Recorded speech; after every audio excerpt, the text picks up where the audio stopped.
Ma'am जब Kerala story I थी तब पूरे देश में एक भौचाल सा आ गया था। लोग बहुत मना कर रहे थे कि रिलीज नहीं होने देना है, रिलीज नहीं होने देने, लेकिन वो मूवी तो रिलीज हो गई। अब उसका पार्ट टू आ रहा है, फिर से वही सीन देखने को मिल रहा है। लोग बॉयकआउट करने की कोशिश कर रहे हैं, बट लगता नहीं बॉयकआउट हो पाएगा, तो मूवी तो रिलीज होगी। तो एज ए मुस्लिम वुमेन जो एक सनातन धर्म को अपना लिया, तो आपके पर्सपेक्टिव से ऐसी मूवीज रिलीज होना कितना जरूरी है सोसाइटी के लिए? It's very important. And Love Jihad Matters is not flabbergasted for me.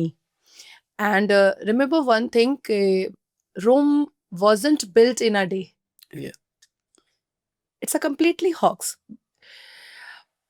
Why I am saying this? देखिए, बिकॉज मैंने कुरान भी पढ़ा है, सही अल बुखारी भी पढ़ी है, इस्लामिक हज़ारों से ज़्यादा किताबें मैंने पढ़ी हैं। And the very important thing is कि मेरी अर्ली जो एडुकेशन हुई है वो उर्दू अरबी स्कूल में हुई है। जैसे मुझे अगर कोई क़रात पढ़ने बोले, नात पढ़ने बोले, नज़्में पढ़ने बोले, तो मैं पूरे सुर के साथ पढ़ती हूँ, Okay. क्योंकि ये स्कूल में मैंने सीखा है। हम्म, जैसे आप कैथोलिक के स्कूल में जाते हैं तो आपको बहुत सारे क्रिश्चियंस के आपको पोएम्स और वो रिसाइटेशंस याद हो जाते हैं। तो उसी तरीके से जब हम उर्दू और अरबी स्कूल में पढ़ते हैं तो आपको वो सारे सुर पता चल जाते हैं, वो सारी चीज़ें आपको पढ़ना पड़ता है सुबह में। और क्योंकि उर्दू अरबी स्कूल में मेरी अर्ली एजुकेशन हुई है, तो इस्लाम की तालीम वहाँ पर तो बहुत इम्पोर्टेंट थी। अब उनको तो पता नहीं था कि ये सनातनी मुसलमान बन जाएगी और ये डिकोड करना स्टार्ट करेगी। उस वक़्त तो एज़ अ स्टूडेंट उन्होंने मुझे सारी चीज़ें जी। सिखाई। तो जब आप अल कुरान के सूरे अल बकरा में जाते हैं और आप उसमें वर्स 67 में जाते हैं, 71 में जाते हैं, 73 में जाते हैं, तो आपको पता चलता है कि किस तरीके से गाय मांस को खिलाने और गाय मांस को काटने की बात कही गई है। Because I am very close with Kamakhya भाई, he is my rakhi brother. तो जब वो ट्रेज़र लॉन्च हुआ और जिस हिसाब से उसको प्रोपेगेंडा, प्रोपेगेंडा, प्रोपेगेंडा बोल करके मतलब एक नेगेटिविटी को स्प्रेड करने की कोशिश की गई, तो मैं और कामाख्या भाई फ़ोन पर खूब हँस रहे थे कि भैया देखो फिर से स्टार्ट हो गया इनका। तो ये बेसिकली ये जानते हैं कि ये इस्लाम के हिसाब से ये लव जिहाद करवा रहे हैं, ये लव जिहाद कर रहे हैं। हम्म, ये लव जिहाद जैसी डायबोलिकल स्ट्रैटेजी को अकम्प्लिश्ड कर रहे हैं भारत देश में। ये जानते हैं मुसलमान, लेकिन ये चीजें खुलकर सामने आ जाए और बड़े पर्दे पर आ जाए और लोग इसको देखने लगे, तो ये एक प्रोपेगेंडा बोल करके एक फेक नैरेटिव, एक स्ट्रैटेजिकली नैरेटिव को ये स्प्रेड करने की कोशिश करते हैं। नहीं नहीं सब फेक है, नहीं नहीं सब फेक है। अरे जब सब फेक है तो फिर झांगुर पीर कौन सही बात है ना? हाँ। अच्छा चलो सब फेक है, मान लिया। तो अभी मिर्जापुर में ख्वाजा गरीब नवाज जिमखाने में जिम जिहाद क्यों चल रहा था? उसके बाद बस्ती में 3 लड़के अरेस्ट हुए जिसने मोर देन 300 हिंदू लड़कियों के इंटीमेट रिलेशन के वीडियोस बना करके रखे थे, उसके न्यूड पिक्चर्स बना करके रखे थे। उसके बाद फिर उसको उसको थ्रेट किया कि अगर तुम प्रोस्टिट्यूशन का धंधा नहीं करोगी तो ये वीडियो हम वायरल कर देंगे। उस 300 से मोर देन 300 हिंदू लड़कियों में से 4-5 लड़कियों ने हिम्मत किया और वो पुलिस स्टेशन गई। ये हमारी विडंबना और दुर्भाग्य है कि वो पूरे कार्यक्रम में, ख्वाजा गरीब नवाज वाले लव जिहाद कार्यक्रम में, जिम जिहाद में, और ये बस्ती वाले में पुलिस ऑफिसर भी जुट थे। वो तो योगी की सरकार थी जो पुलिस को भी लट पड़ गई। तो कैसे कह सकते हो कि भाई ये प्रोपेगेंडा है? तुम कैसे कह सकते हो? और जबकि तुम्हारा सही अल बुखारी और कुरान भी तुमको इजाजत दे रहा है दावत इस्लाम का। जी, कि बुलाओ और लोगों को कन्वर्ट करो। एग्जैक्टली। इवन पैगंबर मोहम्मद सल्लल्लाहु अलैहि वसल्लम ने अपनी तबलीग में, अपने प्रीच में, अब अपने सहाबा करामों से और अपने अपने एक्विंटेंस से, अपनी सोशल गैदरिंग से ये बात साफ लफ्जों में कही है कि भाई जमीन के जर्रे जर्रे को इस्लामिक बनाना है। जमीन पर रह रहे हर एक फर्द और अफराद को मोमिन और मोमिनात बनाना है। अच्छा, सबसे पहले लव जिहाद किसने किया है आपको पता है इस्लाम में? ये तो नहीं पता, मैं कोर्ट में वर्ड आया था, कर्नाटका कोर्ट में जब केस उठा था। I am not talking about the normal human being. Okay. सबसे पहले लव जिहाद पैगंबर मोहम्मद सल्लल्लाहु अलैहि वसल्लम ने किया है। अब पीपल विल शॉक्ड कि नाजिया एलिगेशन रख रही है। और फिर एफआईआर के चिट्ठे चले जाएंगे फाड़ने के लिए, लेकिन अब कुछ नहीं होने वाला, मैं बेल लेकर चले आऊंगी 2 घंटे में। पैगंबर मोहम्मद सल्लल्लाहु अलैहि वसल्लम के ऊपर अल कुरान नाजिल हुआ, ठीक है। पैगंबर मोहम्मद सल्लल्लाहु अलैहि वसल्लम के ऊपर इसी रमजान में पहली कुरान की आयत नाजिल हुई, ठीक है। पैगंबर मोहम्मद सल्लल्लाहु अलैहि वसल्लम ने जब पहली शादी की थी, उनकी पहली शादी जब बीबी खतीजा से हुई, तो उस वक्त तो वो यहूदी थी, और उन्होंने निकाह से पहले बीबी खतीजा को कन्वर्ट करवाया इस्लाम में, और तब फिर हुई उनकी शादी। यहूदी और इस्लाम अलग अलग है? बिल्कुल अलग है। इजरायली बिल्कुल अलग है, तभी तो सुन्नी मुसलमान या 71 फिरका 72 फिरका जो है, उससे 14.5 मोर देन 1400 साल से ज्यादा इजराइल अपनी आइडेंटिफिकेशन को बचा रहा है। इजराइल और मुसलमानों का कभी नहीं पटा है। आज भी आप इजराइल को इजराइली बोलना पड़ता है, वो मुसलमान तो अपने आप को नहीं बुलवाते हैं, नहीं। कभी नहीं बुलवाते हैं। तो 1450 साल से ज्यादा की ये लड़ाई है, और पूरे अल कुरान में मोर देन 44 टाइम्स बनी इजराइल का जिक्र है। और 44 टाइम्स जब आप आयतें पढ़ते हैं तो पैगंबर मोहम्मद के लोग जो है वो इजराइलियों पर, मतलब यहूदियों पर अत्याचार करते हैं, ह्यूमिलिएशन, एट्रोसिटी, क्यों? उनको कन्वर्ट करवाने के लिए। तो कैसे कह सकते हैं कि ये दावत इस्लाम नहीं है?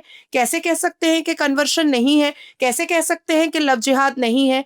लव जिहाद तो इनको करना ही पड़ेगा, क्योंकि इनके आका ने किया है, पैगंबर मोहम्मद सल्लल्लाहु अलैहि वसल्लम ने किया है, और वही मुसलमान पक्का है, सच्चा है, कट्टर है, जो रसूल पाक की पेशन गोइयों पर चल रहा है और रसूल पाक को फॉलो कर रहा है।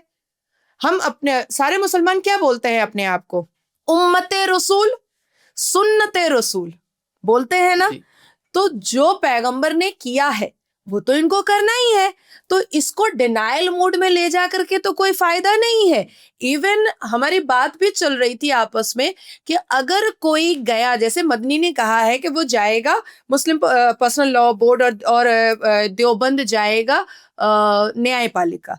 हमने कहा है कि इस बार तो दूध का दूध और पानी का पानी करेंगे एकदम चीफ जस्टिस ऑफ भारत के पास, और एक बार फिर से नाजिया के दिमाग पर ना, मतलब मेरे दिमाग पे वो भूत फिर चढ़ा है, वो ट्रिपल तलाक वाला, कि एक सांस में मैं अरबी की आयतें पढ़ूंगी और एक सांस में उसको इंग्लिश में ट्रांसलेट करूंगी।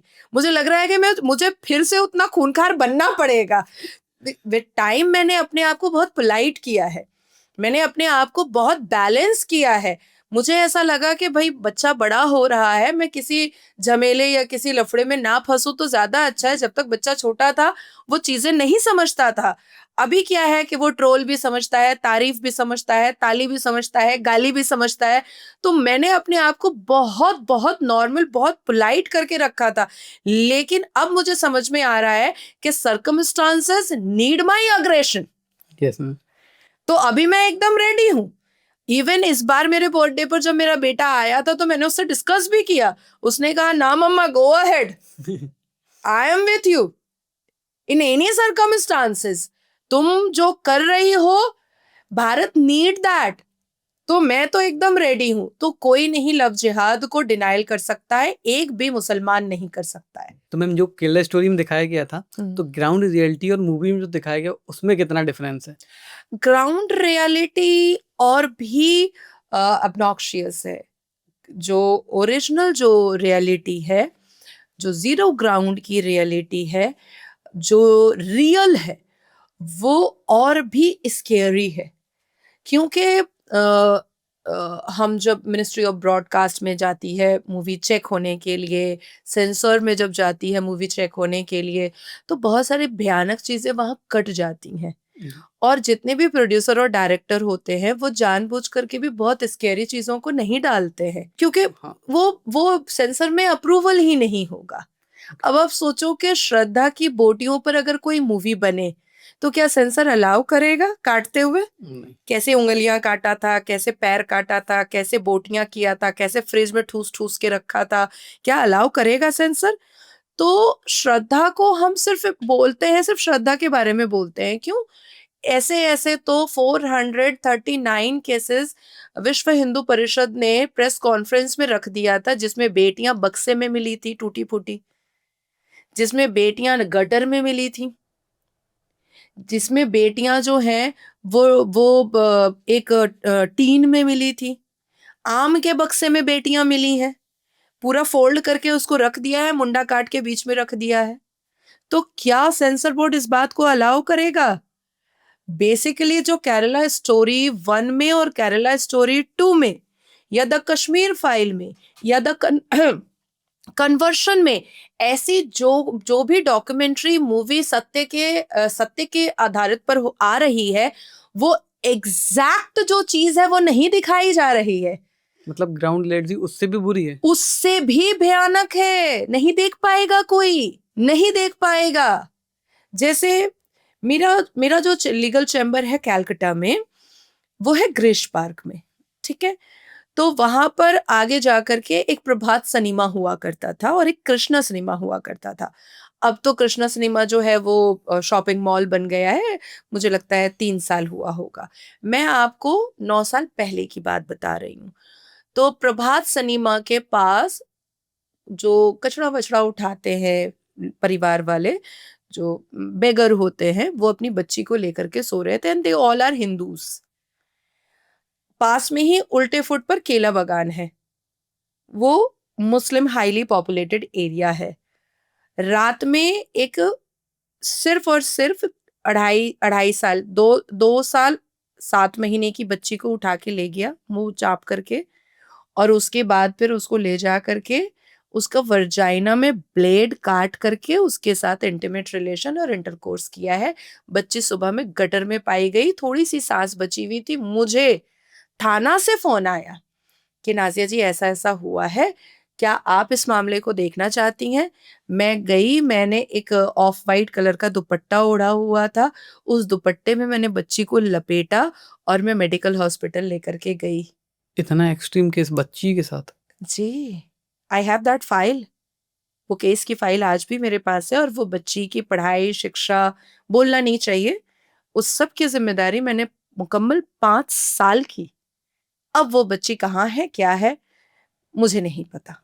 एंड जो जो जिस पर्सन ने किया था उसको सजा मिली? नहीं, नहीं, वो मिला ही नहीं। हालांकि उसके सीसीटीवी फुटेज भी है। मतलब मैं तो बावली हो चुकी थी, मैं तो पागल हो चुकी थी कि मुझे उसको निकालना ही है। आइडेंटिफाइड हो गया वो, लेकिन वो कहाँ भागा पता नहीं चला, नहीं पता चला। अभी आप देखो ना, यूके, यूनाइटेड किंगडम में एक अब्दुल हलीम खान बोल करके एक मुअज्जिन, वो एक मस्जिद में, फोर्ट एरिया के एक मस्जिद में लंदन में वो कर रहा था, मुअज्जिन का काम कर रहा था। और उसके बाद फिर वहां पर बच्चियों को 9 साल, 6 साल, 8 साल, 13 साल, 14 साल की बच्चियों को कुरान पढ़ाता था। कुरान पढ़ाते पढ़ाते उनको ब्रूटली रेप किया, ब्रूटली। 2015 से वहां की पुलिस की उस पर नजर थी, और अभी उसको यूके, यूनाइटेड किंगडम के कोर्ट ने, सुप्रीम कोर्ट ने उसको फांसी की सजा सुनाई है। लेकिन वो कह रहा है कि मैं मुस्लिम हूं इसलिए मुझे फंसा रहा है क्रिश्चियन देश। अच्छा, जो मुसलमान विक्टिम बच्चियां हैं वो खुद खड़े हो करके अपना बयान कोर्ट को दी हैं फिर भी कह रहा है मुसलमान होकर मुसलमान बच्चियों के साथ ही किया। एग्जैक्टली मोहम्मद ओवैस ने किया था पश्चिम बंगाल में, 9 साल की बच्ची के साथ रेप किया था। उसके बाद फिर मोहम्मद रिजवान मौलाना, ये उत्तर प्रदेश की घटना है। रिजवान जो है वो रेप करता था, और उसकी वाइफ रिजवाना थी, वो उसका वीडियो बनाती थी और फिर पोर्नोग्राफी का वीडियो बेचती थी, उससे पैसे कमाती थी। तो वो बच्चियां जो मस्जिद में आ रही हैं कुरान पढ़ने के लिए, वो तो मुसलमान ही है ना। हाँ, तो मुसलमान कैसे डिनाई कर सकते हैं कि केरला स्टोरी एक प्रोपेगेंडा है? अरे प्रोपेगेंडा नहीं है, तुम्हारा हिजाब उठाया जा रहा है। तो दिक्कत उनको इस बात, वो जानते हैं भीतर से, अरशद मदनी जानता है, महमूद मदनी जानता है, असदुद्दीन अवैसी जानता है, तौकीर रजा जानता है, अबू आजमी जानता है, जितने भी ये चिंटू मिंटू हैं दाढ़ी वाले, उटंगे पैजामे वाले, ये जो दल्ले और लौंडे लफंदर है मुसलमान, ये सब जानते हैं कि ये जो दिख रहा है, ये जो दिखाया जा रहा है, ये बिल्कुल फैक्ट दिखाया जा रहा है। लेकिन प्रॉब्लम ये है कि इतना खुल के दिखा दिया जाएगा। अब इनको ये कश्मोकश में भी है कि अगर ये चले जाते हैं न्यायपालिका और हम जैसे सैयद रिजवान जैसे, हम जैसे वकील खड़े हो जाते हैं, तो हम तो भाई आयते पढ़ देंगे कि भाई जो है फैक्ट है, और ये तो पैगंबर मोहम्मद को फॉलो कर रहे हैं, इसलिए ये लोग ये सब कुछ कर रहे हैं।